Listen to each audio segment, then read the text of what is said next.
Essentially, Alan, I'm so happy to have you back on. And the reason for that is because I've had a bit of pondering. I've been pondering about philosophy a little bit more than I usually do. You know, last podcast we talked about philosophy in a kind of a general sense. We touched on Stoicism. We touched on reading more, um, your philosophy and principles and the way you approach lifting. Um, but I was thinking recently about like operating systems, right? The way some people operate is clearly different than the way other people operate, right? And I think that's all based on my thoughts on the things you value and the things you ingest, right? And so my thought was like, who should I talk to about this? I got family members that are great. I was like, my boy Alan, he'd be a great person to talk to about all these things because you think about this a lot more than I do. I think, right? What? Philosophy? Yeah, the concept of philosophy, because I think that's like something that there's few and far between people think philosophy and then apply it to their daily life, right? Well, it's just like, powerlifting. We only have three exercises that we compete in.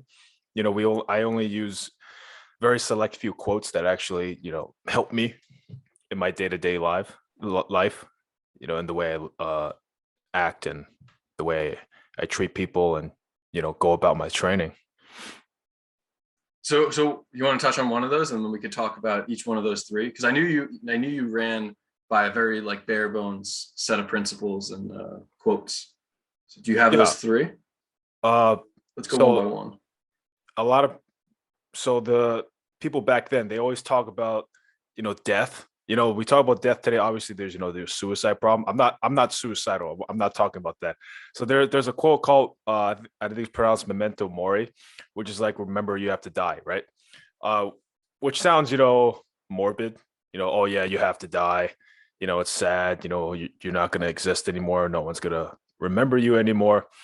But it's more like uh your death is inevitable. So because of that, what are you going to do? You got to make um as much, you know, your time is very valuable. You have to use it, very smartly, you know. So that's what I put into my training.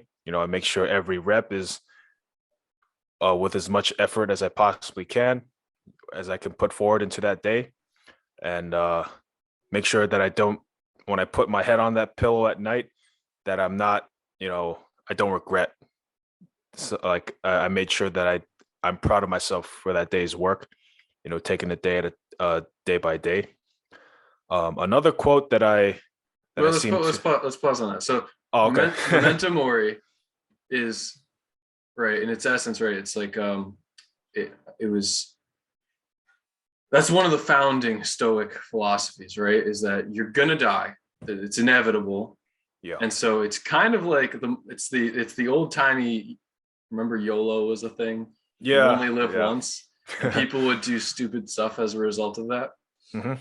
I think that was memento mori is a more beautiful, more eloquent way of putting that same philosophy. Um, I think that's one of it's a founding modern quote that's applied to Stoicism, right? The Ryan Holiday book, um, or a series of books he has, right? He has a bunch of books about Stoicism. Um, but I mean, how would if you said, okay, I think this is a cool quote, guys. Alan Cameron, I heard this quote now. I want to live by it.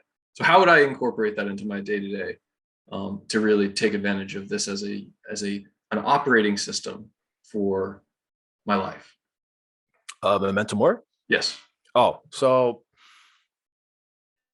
I was a big procrastinator. I'm only 21, so it's not like I have, some crazy amount of experience. Um, I feel like, in, 10, 20 more years, I'd have much more to say about this. But how it benefited my life as of right now in the 21 years that I've been here, I was able to jump on opportunities a lot more faster, think less about it. Like, for example, I was self-trained in the sport of powerlifting for the first 4 years of my career. No, four years of my career, and I knew I always knew having a coach keeping me accountable would be much better for me in the long run, because the way I programmed, it was a little erratic, you know, max outs here and there, somewhat submaximal sometimes. Uh, so I knew it wasn't smart in the long run. I knew I wanted my career to be lifelong, because it is possible.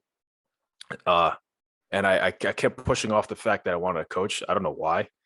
For some reason, I just got lazy about it. I didn't want to reach out to people that actually knew more about the sport, more than I did.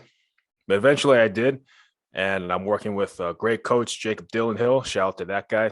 And now my progress has been stupid, very, very, very, very fast, very, very good. Keeping the injuries significantly lower, and it's been working well. Trying to think of another good example. But the living once philosophy was applied in that, like, you felt that you had a window of time. I'm just assuming you had a window of time that you felt like you could get the most out of your training. And so by not taking advantage of a proper coach and coaching principles would cause you to not be able to live to the best potential in your powerlifting career. Yeah, I don't know if I talked about this last time, but I was hospitalized because of overtraining. Right. We had talked Yeah, about like a kind of rhabdo or something like that.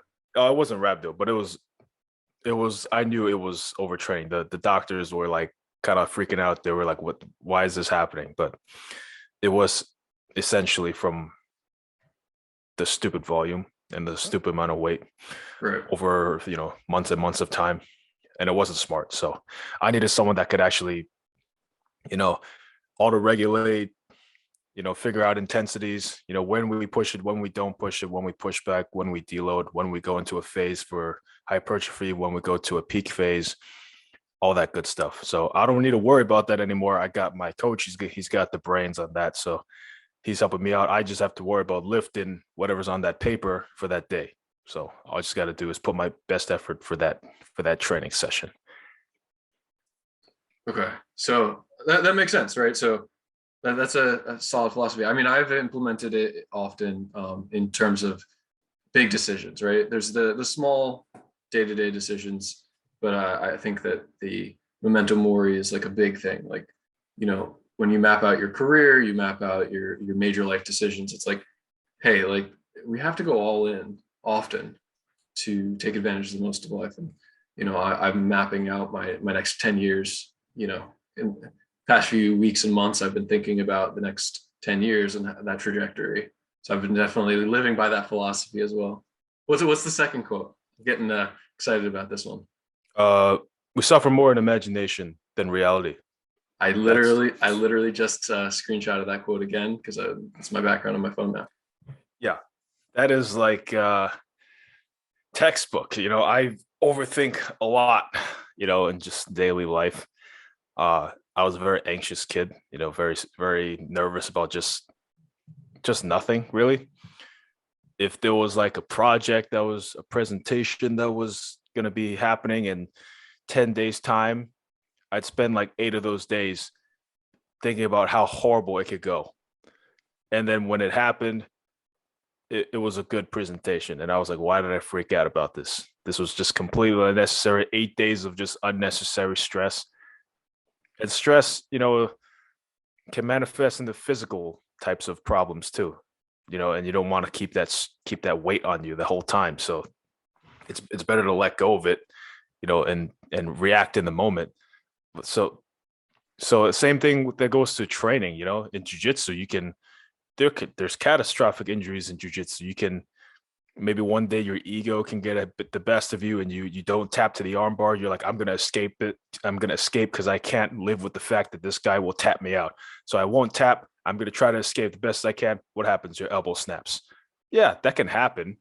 Maybe you're prepping for a tournament and you're thinking about how everything can go wrong. You get tapped out, you lose. You might get choked out. You go to sleep. Things like that. Powerlifting, same thing. What if I tear my quad? What if I tear my pec?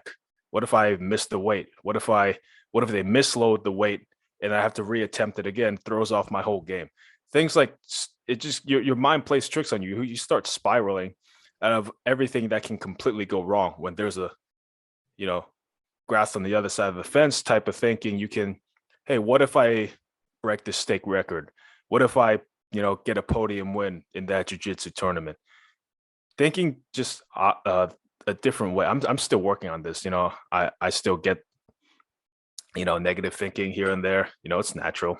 Human beings, we're hardwired to, defend against, all sorts of crazy things back in, millions of years ago, running away from tigers and whatever. But yeah, that it's suffering and imagination is very, very, I think it's pretty bad. We got to try to get rid of it, especially with I think younger kids. They do this. They tend to do this a lot. But it's just simple reprogramming of the mind, and it should be able to change. Right. Yeah. I think you've touched now on two quotes. One is the idea of procrastination and motivation, right? The second is anxiety and depression, right? Like it's almost like you're checking off philosophies that negate or undermine negative thinking, right? The first one is like, if I procrastinate, I'm not really gonna live to my potential. I'm gonna die with one less, thing done or accomplishment made or connection made, etc. The second one is, hey, we all overthink. And that quote, if you live by it and really like embody it, that potentially negates that. The idea that, hey, I keep dwelling on these things like, oh, I should have said that to that person. That person really was ticking me off and I should have said this. Or you just like walk away from it. Or like like the other day, I work a corporate 9 to 5 kind of job.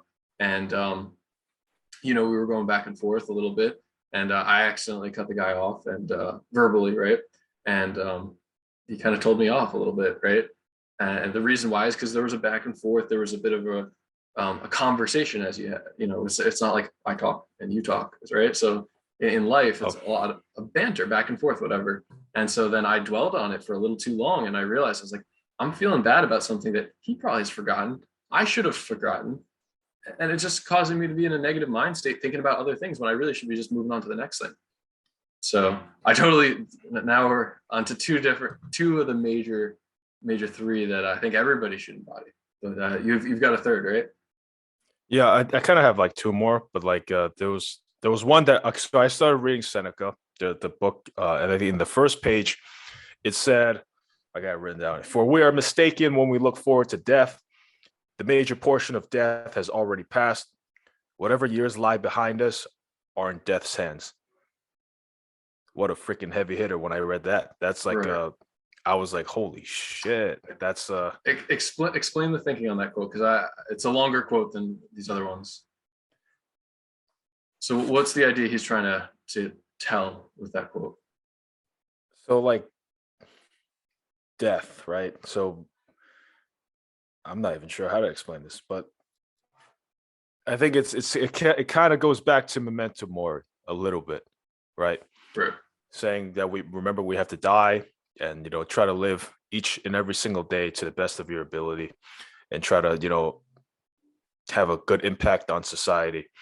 Uh, Whatever years lie behind us are in death's hands already. Like I think that would be like for people that worry a lot, uh, like worrying about what happened maybe like 10 years ago that they're still clinging on to this day. And I kind of see of it as, that part of you is like dead, 10 years ago. It's a dead version of you. You're a new version of you, whatever is existing at this current time right now. And you will change in the next 10 years and the next 10 years and the next 10 years until ultimately you pass on. Uh, so it's like these different phases in life. You're reborn, you die, you're reborn, you die, just because of different experiences, different philosophies, different types of things you may experience in life. That's how I see it. Interesting. Yeah. Yeah, I was thinking of it as it's almost like each chapter of your life is a book, and right, and you've written every day and every action you take, every moment you live is a paragraph or page in the book. And then once you seal that by the window of time elapsing, right? Like a 10-year-old you could have died when you were 10, right? And those 10 years are history, right? Yeah. But yesterday you also could have died this and not woken up this morning. And so that would have been a version of you that would have lived on in history as you know, Allen, who lived to 21 and a certain amount of days, and you know, didn't potentially live up to his full powerlifting potential, his full, you know, career potential, because he died at 21 and whatever days you are into your 21st year or 22nd year rather. And likewise, you know, there's versions of you though. In each wider chapter, there's the Allen in college, the Allen who then takes on his first career post college, the Allen that, you know, develops a secondary career afterwards. You know, you go through different chapters, and each one of those is like a book that can be sealed and put on a shelf. So that's really interesting, because I've always lived by the philosophy of like kind of leave a legacy, because like it's sad to think in the idea of like memento mori that at some point, well, here's a thought, is that you don't die the day you die, right? Yes, you physically, your physical self has died, your consciousness is going to disappear, but that you die the day that you're not remembered anymore, your name isn't said anymore.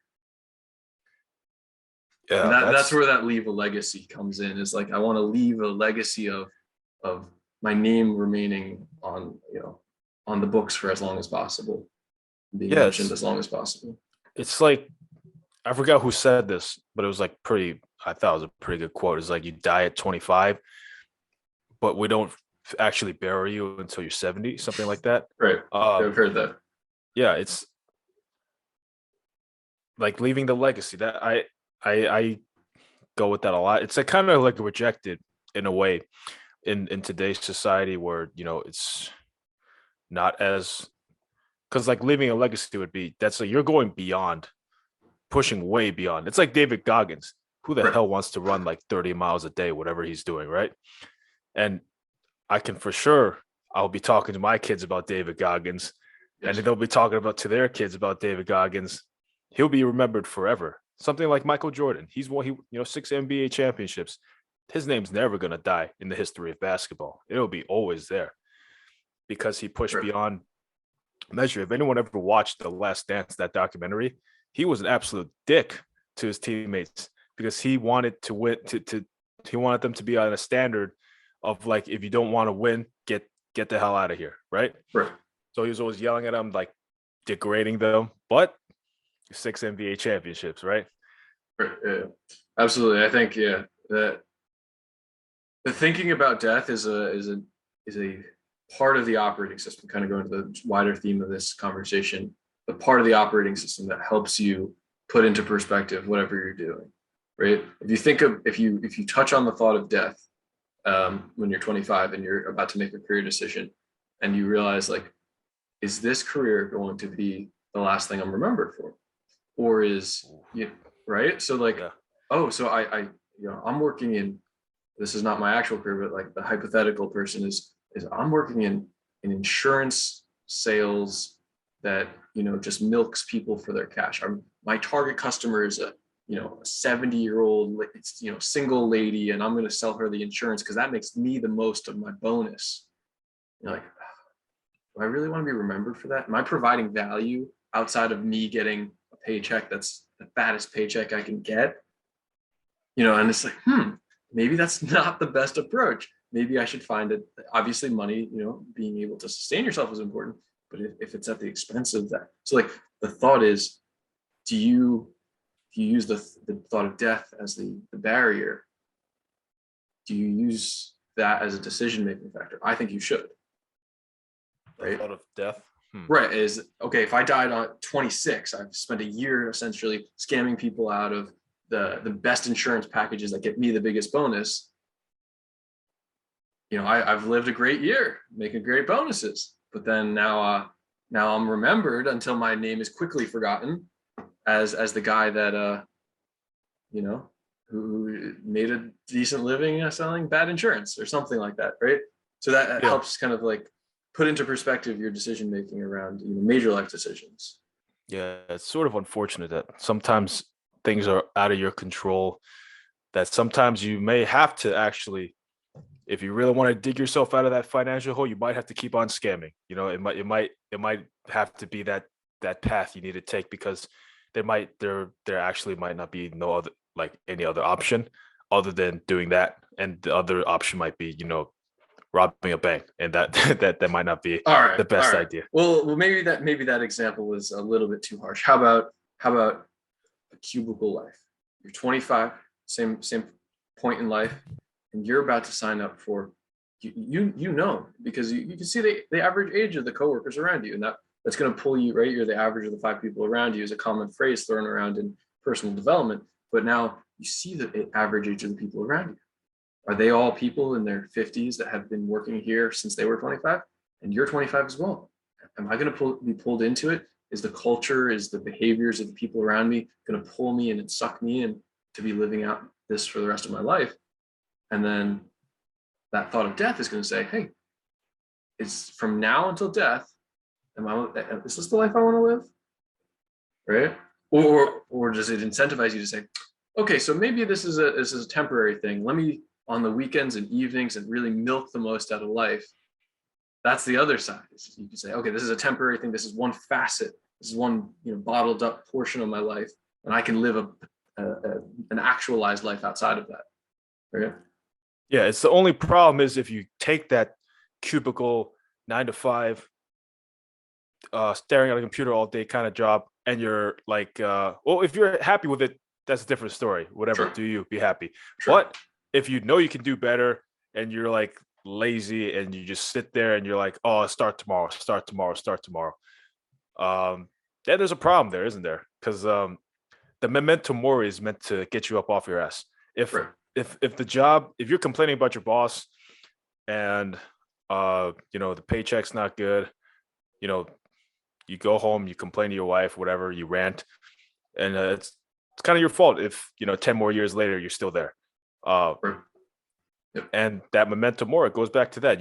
There's like an incentive. If you hate it so much, that should motivate you to do something, like you said, like at night, maybe go to business school or something, or on the weekends, do something that takes you a step further on getting the hell out of there. Right, but it doesn't have to necessarily get you out of there. But I think that it has to be that you're not living an actualized life. If you really don't like your job, you don't have to love your job. I think that ideally you should strive for that. But I think that you should have outside of work, if you know you're contained to this next 25 years of this kind of crummy cubicle job, but outside of it, you might have a beautiful relationship with your significant other. You have kids. You have a pet that loves you to the end of the earth. You maybe have a hiking club that you go, and you explore beautiful places and geocached and all these things. And so a small, not insignificant 40 plus hours of your life every week is dedicated to this drudgery. But I mean, I think there is avenues that you don't have to like live the hustle culture life of like grind it out until you can like never have to work again. But I do think that it's important to use that memento mori, right, to kind of remind yourself to like, hey, I really do need to live an actualized life. Yeah, because that's just wasted energy. You spending 30 minutes talking about how crappy your boss is not going to do anything, really. They're Right. going to stay a crappy boss. They're the one making money off you, actually. So they're kind of living their best life while being an asshole at the same time. So you complaining about it is really not going to do much about it. It's also good to mention, never fall into like just like seeing yourself as a victim. Like, oh no, why am I stuck at a 9 to 5, and why is he a billionaire? That gets a little dicey. Don't ever try to fall into that, because that's pretty hard to get out of, especially if you fall deep into it. Right. So it's important to make sure you understand that you can't get yourself out of it. It might seem like hell, but you look at a ton of examples of celebrities and just maybe people in your own family that have probably made it out of there. Right. Yeah. It's where you compare yourself to others, right? I think it's more. I think the idea that don't compare yourself to others is actually a bad tool, but compare yourself to others at the same chapter that they are, where you are. So the common example, right, is Jeff Bezos. So, like, don't compare yourself to Jeff Bezos now when he's a billionaire. He's the first or second richest person in the world at any given point. Compare yourself to him when he was, if you're 25 or 21, compare it when you were 21. And it's like, hey, okay, there's a huge amount of potential that I have if I want to use him as a point of comparison. If you want to say, maybe it's not Jeff Bezos, maybe it's somebody that you actually look up to. I was going to mention Tom Bilyeu. He's the founder of Impact Theory. He created in partnership with Quest, that company, the protein company that makes a bunch of protein cookies, protein chips, stuff like that. But I mean, like, okay, so compare yourself to him when he was 30 or whatever, when he started his entrepreneur journey. Hey, you got potential if you're younger than him. You have a head start because you're even thinking about it. So I think that's an important thought. Like, don't compare yourself, compare your chapter 1 to other people's, chapter 7 kind of thing. Yeah, looking at like a great athlete, if you look at, let's say, a gold medalist in any sport, you look at them, they were in the in the trenches working super hard from day one as well. They were also getting knocked out or missing shots at the basketball hoop too. They were they made a crap ton of mistakes as well. But the difference is they kept on making those mistakes, kept adjusting eventually until they were doing something right and adding on progressively, to those corrections, and eventually becoming a great player, great fighter, great whatever, and eventually ascending to this level of insanity. Obviously, maybe that's not your goal to become this insane athlete, but it's good to see that they were also at one point just like you, just some guy that strolled into the gym and they're like, oh, what am I going to do today, and eventually coming this beast and taking on the world with gold medals and stuff. Right. Yeah, I have a thought or a question for you. So I had the list from Tom Bilyeu. It was like 50 principles to live by or something like that. I don't know if you've heard of Impact Theory, his podcast. And he has this list that you can print out, and it's a nicely formatted list of like the 50 or maybe it's 25. I have it up, but I haven't looked at it in a little while. But it's like a certain number of principles to be an impact or live an impactful life, right? And so there are a lot of the common threads of personal development ideas, right? But put it up in my cubicle, right? I do have a cubicle job, but I made pretty quick progress through the ladder, and there's an avenue out eventually. We're not going to discuss that here. It's a little too public. But anyhow, so I put that up in my cubicle, and the feedback I got would shock you. Well, what do you think of feedback for something like that would be? Curious. Wait, what did you say? So I put the sheet of how to be like an impactful or live an impactful life. Like, oh, okay. And I put it on the side of my cubicle. So I was like, what's that? And I explained what it was, and they're like, gave me well, I'll just tell you, instead of asking you, they give me like a skeptical, like, all right, whatever kind of response, almost like hey, you want to eat healthy food? And like, that kind of reaction, I'm gonna enjoy my burger. Well, I would imagine it's like they're slightly jealous that there's a slight chance that you might actually make it. So they're like trying to put you down to their level of insecurity. So interesting. They're trying to do that. I've been that person, so I actually know. You've been on which side? On my side or the other person's side? The other person's side, where I would try to bring them down to my level of insecurity. And I freaking hated that person. Thank God I'm a different person at this point. Okay. But yeah, I would imagine. Okay, so I walk past this weird insecure guy, walks past your desk and sees this 50, what's it called? Impact, the principles of being, I think it's like impact principles or something like that. It's 50 principles, like, oh, what is this stupid list? Or, this is not going to work. I've seen this before, dude, focus on something else, focus on whatever they say, buying a house, getting married, things like that, Right. which is good things, but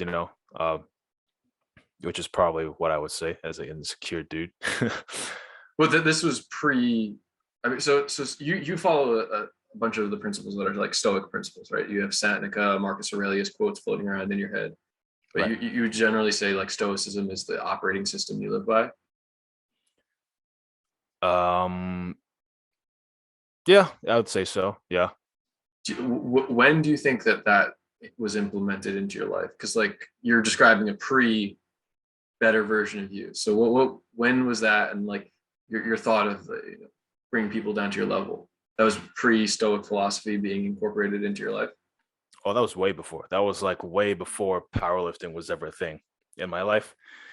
I'm curious. So did Stoicism coincide with powerlifting? And I know you did you did powerlifting for you said 4-ish years before you got a coach. You incorporated BJJ into your routine as well. What's the timeline on all those? And then Oh, so the there's three sports. the three elements, right? The BJJ, powerlifting, and then Stoic philosophy and generally philosophy incorporated into your life.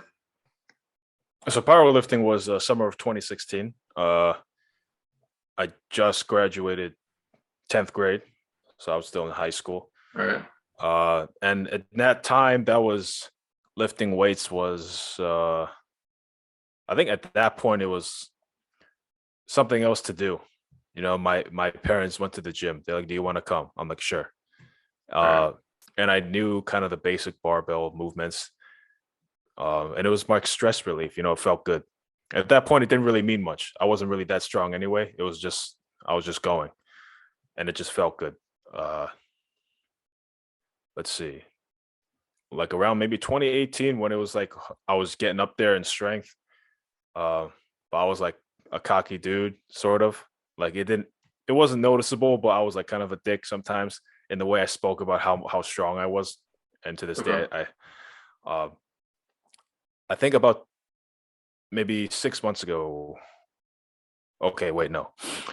BJJ was June of this year, June 2021. So Okay. started powerlifting in 2016, June of 2021. 5 years later, I started jujitsu, which I think is probably maybe 2020 or 2000, like early 2021 was when I started somehow finding these things on the internet about Seneca, Marcus Aurelius, you know things about masculine figures. Uh, reading, and then I got more interested into it. Now it's like circles in my head. Just doing something hard every single day. Like for example, I'll take a really, really extremely cold shower every morning for about like 5-6 minutes. Um, I don't even I don't even turn on the hot water first. I just literally step into just freezing death. So That's impressive. it, yeah. So it's just things like that. But yeah, that as maybe just a year, Do just you over a year, very recent.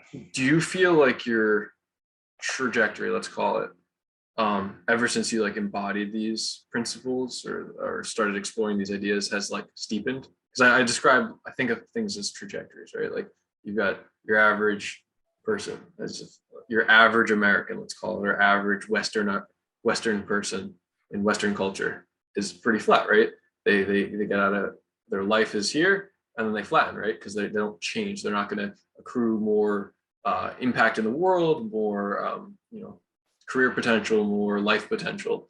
But most people want to be on an upward trajectory, right? Where it steepens. As you get older, you have more potential and more ability to garner, resources and have impact on other people's lives and positive. Do you feel like yours steepened when you got exposed to these ideas?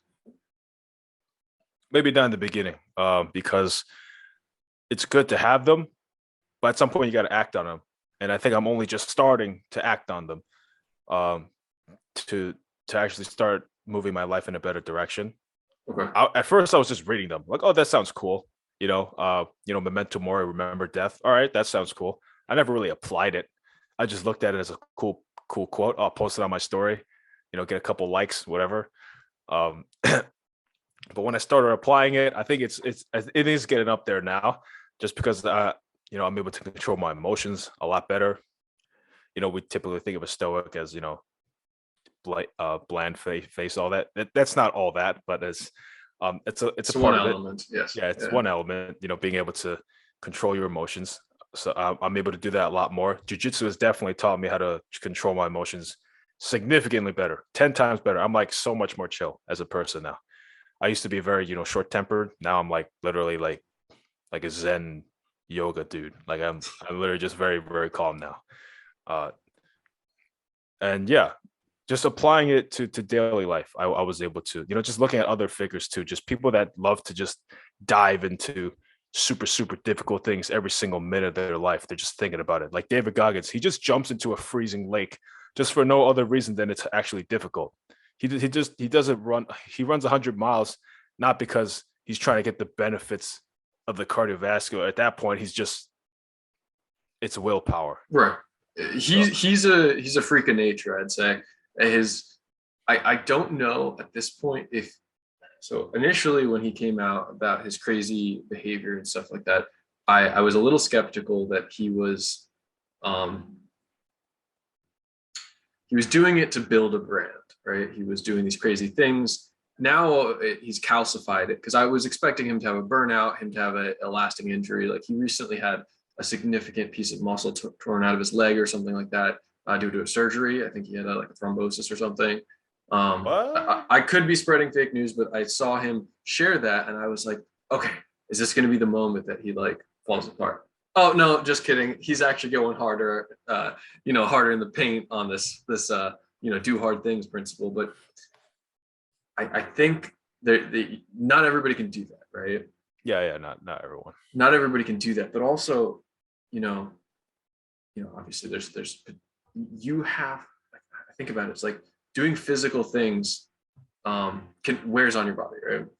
But not everything's physical, right? There's a lot of mental things. Like I know a lot of people say, "Oh, Goggins is really a mental person. Like mentally, he's just a mentally tough person." Yes, absolutely. He's also physically tough, right? The Yes. fact that he's running that far, like most people would tear ligaments and tendons and wear their joints down to the point where they couldn't walk. But I think of him as like a physical embodiment of hardness, whereas there's a lot of people who are like more mentally tough than you'd think. Um, None are coming to mind, but I've been thinking about it a lot, like in terms of, because Goggins comes up. I was supposed to do the presidential traverse this weekend. So the presidential traverse is up in New Hampshire. It's Mount Washington, as well as I believe it's one other mountain next to it. And so you run up Mount Washington and then down the sister mountains, and it's a point to point run. It's 20.4 miles, something like that. However, my back is all messed up, so I had to call that off because of like back health. Because I have a herniated disc in my back. It's been causing all sorts of issues the last like week and a half. And it's gotten to the point where like I'm gonna foam roll after this, to be honest. And I have an inversion table downstairs. I'm gonna fix that, but I could physically go through the pain if I wanted to. That's the thing. It's like I know I could do the 20 miles.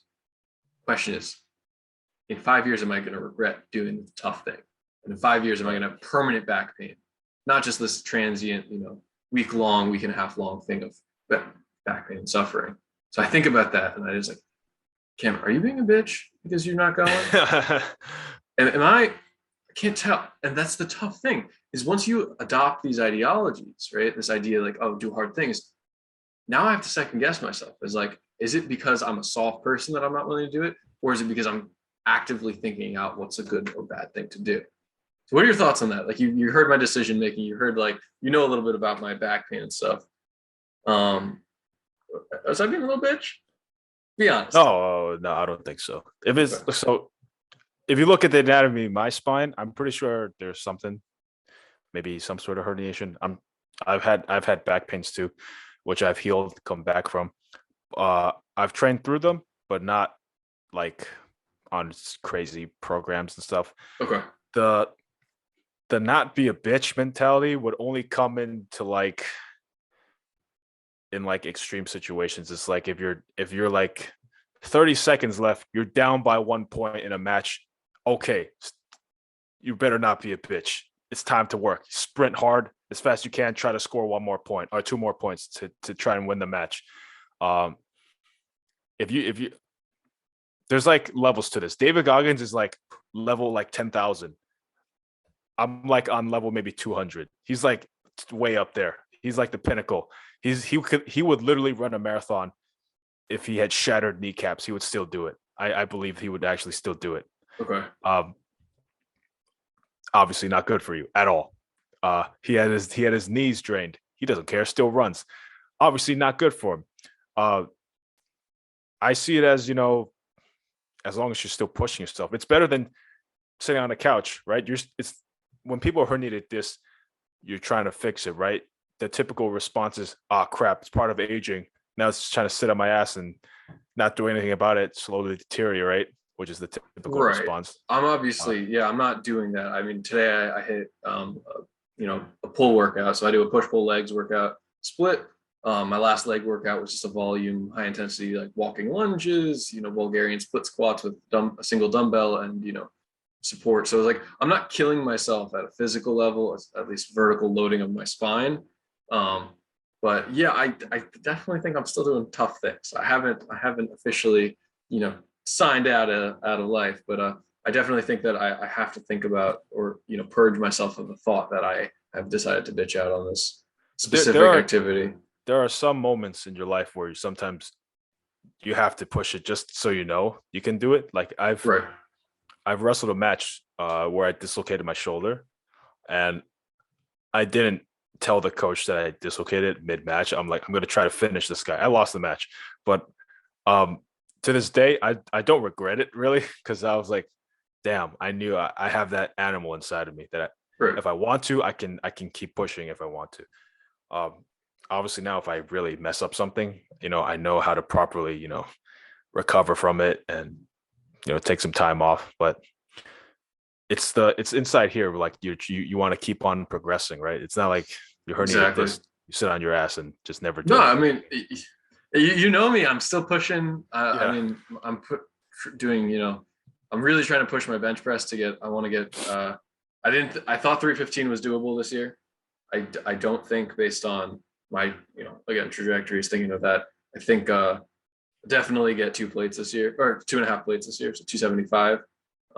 Just based on, I've been very conservative with my pressing motions, just because of that shoulder injury a while back, and I don't want to inflame it. So 275, I think, is definitely doable.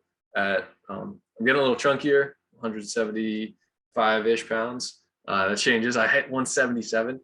And I felt so good that day, like weight wise. But I definitely don't think this is going to stop me. I mean, last year around this time is when I never ran more than 8 miles.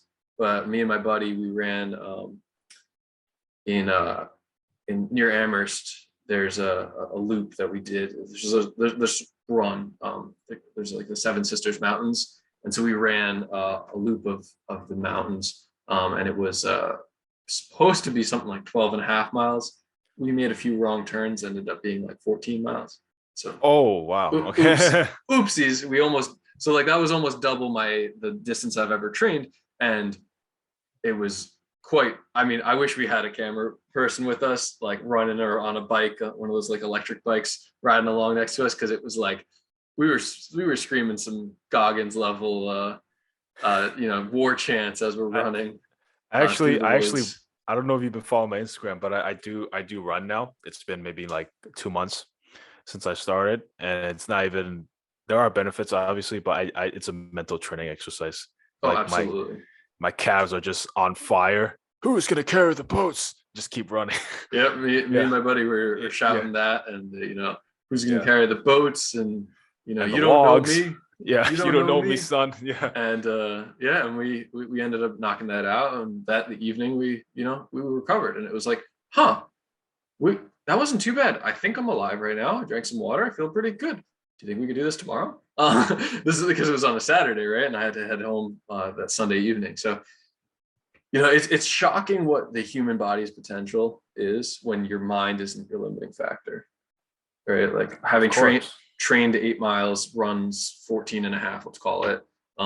the other, before I started to have these back issues, I was training for this presidential traverse, and I went from 0 miles, and then 2 weeks later I ran, I think it was 9.5 miles, which is like, a huge progression. And I never got my pace under or over 10 minutes a mile, even up to 9 miles. So I was like, huh, interesting. Like my brain is my limiting factor for running 100%. My body seems to be adaptable enough. So Yeah, it's very interesting. the human body's unexplainably just amazing. Like the people that just think just so low of themselves, just look, a mother that sees her baby under a car is gonna chuck the hell out of that car. It's gonna throw it. She'll literally lift the hell out of that car just out of just you know pure fear of the safety of her own son, right? Louis Simmons, greatest, well, he's the founder of West Side Barbell. Right. He fractured his literally broke his back, came back, squatted 920. That's crazy. I think the powerlifter Joey Flex fractured his spine, never got it fixed, and Okay. his spine fused by itself, and it was like just healed by itself. And now he's still deadlifting, still squatting. My own coach, spondylolisthesis in his back when he was a kid, used powerlifting to rehabilitate it. Now he's trained to be an animal. Just there's so many examples of things like that. David Goggins running with like fractured shins, or like trying to think. There was a judo Olympian. Kurt Angle won the gold medal in Olympic wrestling with a broken neck. Just things like that. Just human spirit. If you believe you can really do it, it's like so cliche. Oh, I believe you can do it, right? You literally can. Like it's literally mental. It's literally almost all mental. Right. Yeah. And but that goes to the operating system, right? Like we touched on the idea, like, coworkers, poo-pooing it. But all right, so you're a coworker, you're working in a situation, or you're not a coworker. You have a friend who's a little bit downtrodden, and you want to introduce him to the beautiful operating system that is, Stoic philosophy and, philosophy at large, to, live the most actualized version of themselves. How do you do it? How does Allen Lau do this process of improving this person's life through philosophy? I probably wouldn't.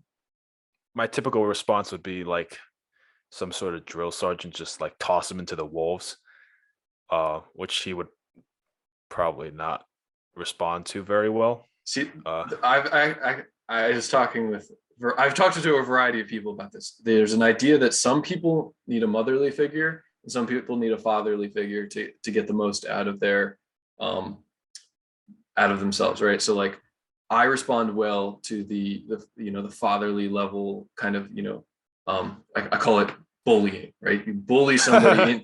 Yeah. No, I obviously it's using an exaggerated word to describe it, but you bully somebody, but a firm hand to get somebody to do the thing they want. Other people respond to the nurturing, the caring, the supportive. Hey, you really benefit from this, but knowing what is going to be better, the carrot, the stick, the mother, the father, whatever analogy you want to use. But you're right. I don't think you're clearly the kind of person that getting bullied into something. Like, Alan, you're not going to lift that. You're not going to lift that. In your mind, you're like, what? Just watch. Yeah, exactly. just watch me. Yeah. I'm the same way. Is somebody says, you're not going to be able to do that. I was like, really? You just made it 100% doable then. Yeah. So. Yeah, but how would you introduce it? Introduce them.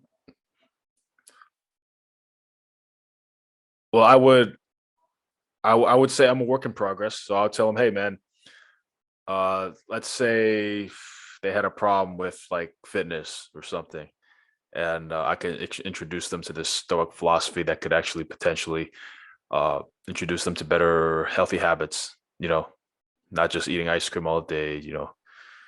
Eating chips all day, sitting on the couch watching TV. I would probably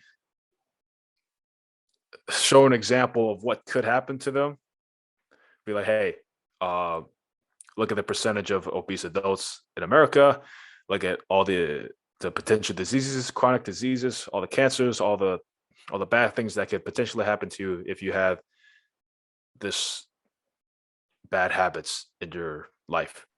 And then look at the complete opposite. Hey, look at this guy. Look at Arnold. Look at um, David Goggins. Those guys. They're muscular. Interesting. They're clear of. Just show them like those extremes, and then uh, and then slowly work them into it. Maybe show them a quote here and there. It's like exposure therapy, just like little bits and Okay. pieces, and then slowly work them in. Because if I just like throw my Seneca Stoicism book at him, he's probably not going to read it. He's probably gonna be Right. like, what the hell is this? Uh, Interesting. but yeah, slow. Maybe if you know, I'll send him a quote each and every single day on Instagram. Hey, look at this from Seneca. Look at this from Aurelius. All right, but what if you're let's role play. So you send me these quotes. Hey, yo, Alan, those quotes are cool and all, but buzz off. Like I don't need that nonsense. Damn. Then you got to No, what do you say? What do you say? you got to tap into that 1% into the father mode. Maybe tell them straight up, you know, because there are some people that you really can't convince them to do anything, Right. and at that point, it's probably not your problem. Uh, you just tell them, as your friend, I'm trying to help you. I see you have these issues. I don't want to see you go down this path that could potentially lead to more potentially bad things. Trying to look out for you. There's no malice behind my words. I'm just trying to introduce you to a better life. Hopefully you can listen. If you don't, hey man, that's your choice. We're still friends. Always support you. Things like that. Uh, So yeah. now I'm gonna step it up. So Okay. Alan, I appreciate that. Thank you. But I like the way I live. I think the way I live is fine. Now you could go one of two ways to this. You could be like, all right, cool. And then conversation ended. But then what's your decision? Does Alan say, do I limit the exposure to my buddy who has a closed mindset? Or do I say, maybe exposure to Alan will help my friend because it's just exposure therapy in the smallest dose. We're going to microdose it. Alan says, hey, buddy, you want to come to the gym with me? No, Yeah, no, yeah. let's hit back and biceps together. It'll be a fun workout.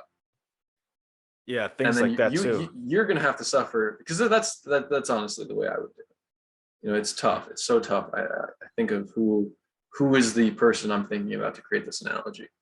And Okay. I've decided two things, right? Limit the exposure to the individual because there's only so much exposure before it starts to be ingrained, right? That thought process, right? You're the average of the 5 people around you really is true. If you have 4 friends, you're going to be the 5th. If you have 4 rich friends, you're going to be the 5th rich one. Oh yeah. That all those ideas, right? So, limit exposure, and then when there is exposure, always understand that you're going to have to average up. You have to be the averaging up in the situation, whether it's energy, whether it's doing productive things. Let's go on a hike together, and then we'll talk during the hike because you don't just walk in the woods quietly. That's kind of really really creepy. So you chat, and then you're like, hey man, I was reading this book. You want to hear about it? No, I don't want to hear about the book. All right, fine. We don't have to talk about it. I was thinking about this thing. So I was thinking about this idea, and you sneak it in. It's not the book you're reading; it's the ideas you're thinking about. Yeah, Stuff like that's the slow little tiny bits of exposure. It's like it's hard because like let's say your friend is like 24 years old. You thinking of that timeline. They develop habits maybe, I don't know, 12, 13 or whatever. 10 more years. 10 years of ingrained laziness, procrastination, bad diet. That's going to be hard to shake, Right. And some random person telling them to do, well, not random person, the friend, some person just telling them to do it when they probably heard tons of other people tell them to do it as well, but they might have saw it in a negative light. They were just trying to make fun of me or something. Oh, what are you calling me, fat or whatever? And they maybe their brain tells them to turn away from it, And every time someone comes to them for comes to you to give health advice, it's kind of like an attack on them, and they put up a shield, and they just don't want to listen at all. But maybe hopefully you can make little tiny cracks in the shield. Hopefully, shed the light through. Um, I really don't have a good response for it, because have you not undergone that? Have you not had a friend who needed that kind of either fatherly or motherly role to bring them to the light? Because I really think that having the right mental operating system can or having a mental operating system can bring you down the wrong or the right path, and it's really ingrained by your parents and the people that you grew up with. But have you had that issue that you've had to come across and think about? I had one, but a lot of the people that come across me, I influence them and I don't even know. I post a lot, right? Right. And sometimes it's like kind of cool that people will walk up to me, people that have gone to school with me. They're like, "Hey, man, because of you, I started lifting the barbell. I feel so much better, and I really like this sport. I really want to keep on pursuing it." I'm like, "Oh, great, man. Keep doing it, and you'll have fun with it." Things like that, right? Maybe that particular person, he was a swimmer beforehand. So swimmer, powerlifting, that doesn't go hand in hand at all. And he just saw me doing it. I said it's like I don't even talk much. I just lift. People see it. It's like setting an example, right? I was always there in the morning just lifting, and they always see me do it on a day-to-day basis. And at first they were skeptical, criticized. Hey, he might hurt his back. Why is he doing this every single day? What are the health benefits? Whatever, all sorts of different opinions. But then they're like, okay, let me try this thing. He's really going into it. Maybe there's something to this powerlifting thing. They tried it themselves. Oh man, better grades, better control of their depression, better health, better blood work, better, walking up the stairs is not as hard, they're Right. not as gassed. They're doing better sports performance, things like that. But I had one friend, he's not, he doesn't have the best diet. He kind of makes fun of the way I train. Uh, Talks about how they'll go to the extreme side. Anyone that doesn't want to lift, they'll bring up someone like Ronnie Coleman, who's like crippled from it. And I'm just like, is that the majority of lifters? I don't know, it's not. Right. Ronnie pushed it way farther than I ever will. But he's like, oh, what do you take those test boosting pre-workouts? I'm like, I don't take pre-workout. He'll just throw all these like weird, like preconceived weird notions about it. And Right. He's trying to bring you down to his level because he realized, I mean, he's coming from a weaker position, right? right. And, like when you eat I'm, a healthy food and you're not eating like, cafeteria crap or fast food, people will look at you funny. You're the weird one. When in yeah. fact, that's a modern evolution, right? The eating crappy food is a modern evolution. So they want to bring you to their level. Yeah. You have to stand fast. You have to be the rock. Yeah. And I just slowly, bits and pieces expose them to it. He still hasn't come around to it. Yeah, it takes time. He asked me to send him some workouts. I was like, oh great, sent him some, but it was only because he wanted to get this girl. And right. Then I'm trying to get, did he get her? I don't remember. Well, so he might be a character that might respond to the motherly role, the supportive, like, hey man, like this might be good, or potentially he might need the dude, you're never gonna get a girl if you keep doing this. You need to be you're pretty soft right now. You gotta be a stud. You gotta be working out, you gotta be reading books, you gotta be listening to podcasts, you gotta be, toughening up your mind, toughen up your body, and things will fall into place. And he doesn't have to chase after a girl, they'll chase after him. Maybe he needs that, but he might also need the, hey man, girls really like this. He definitely needs the nurturer. Just okay. Based on if I just yell at him and Jocko Willink style it, he'll probably be like, oh fuck you, Allen. Yeah, and just not listen to it, disregard it. People are different, they respond to totally different things. It's hard. I typically go with the straight up, like if someone will ask me, how did I get strong in powerlifting?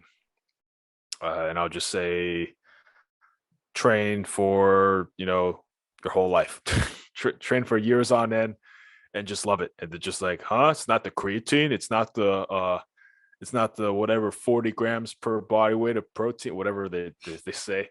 It's not the Right. protein shake. Like, no, it's your pure love for the sport, you know, adjusting your techniques, using your body leverages and just loving the process. Things like that I'll mention that just seem completely foreign to them, and it would Right. just be weird to them. Yeah.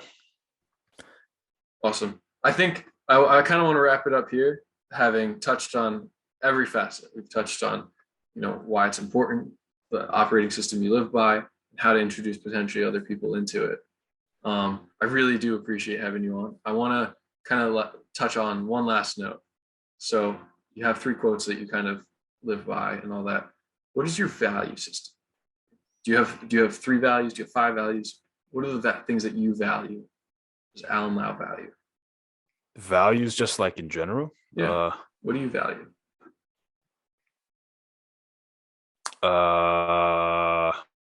Well, I do like training, so rigorous physical training, I guess that could be a value. Good relationship with your family and friends, that's always important. You always fall back on them whenever you have problems. They help you out, you help them out. Doing something difficult, I'd imagine, which I guess it could be with the rigorous physical training, but doing something difficult every single day, like my random cold showers, or just like doing that extra mile on the run. I guess that's it. I don't really have too much, really. I just have solid 3. Yeah. Oh yeah, you touched on 4, right? So those are awesome, Allen. I really do appreciate your time. So if anybody's watching this show, as few and far between as you are, go to Allen Lau's podcast, the World of Lifting podcast, right? And then you've got personal Instagram, which is very demotivating for anybody who doesn't work out. It's very motivating for everybody who wants to work out, right?